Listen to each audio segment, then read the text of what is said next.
Une trahison historique à une cause noble, un coup dans le dos d'un peuple digne, sous le joug d'un occupant aveugle, une réhabilitation, une intégration dans le monde des dominants et des arrogants, dans un système paranoïaque fou, une normalisation gratuite avec l'apartheid, un accord qui encourage les génocides, une carte blanche pour les crimes, une légitimité à une colonisation sans précédent, à une épuration ethnique et une extermination planifiée. Ces pays traîtres abandonnent un combat. Ils cautionnent les massacres perpétrés par un État sans foi ni loi.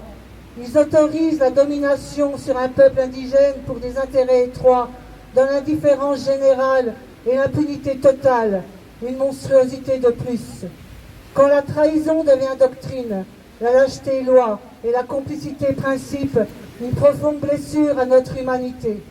Ces pays qui se disent frères, qui ferment les yeux devant le sort d'une population martyrisée, opprimée et spoliée. La Palestine est en danger d'écrasement et d'effacement par des bourreaux et leurs complices de vraies magouilles. Ainsi, l'injustice se poursuit, le temps du colonialisme et de l'annexion est révolu. Des représailles meurtrières, une ignominie insupportable, une désolation absolue et un quotidien infernal. Les masques sont tombés, des pays qui propagent la transgression intolérable. C'est plus que révoltant.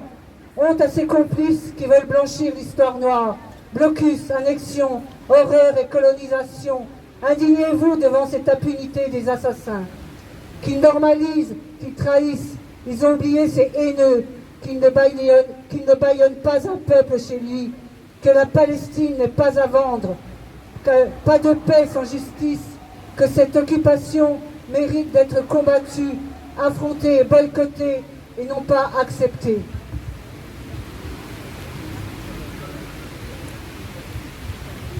Que le seul et unique et légitime, c'est le peuple et que personne ne pourra négliger les aspirations des Palestiniens, ces amoureux fous de la vie qui résistent avec la soif de liberté, qui persistent sur leur terre.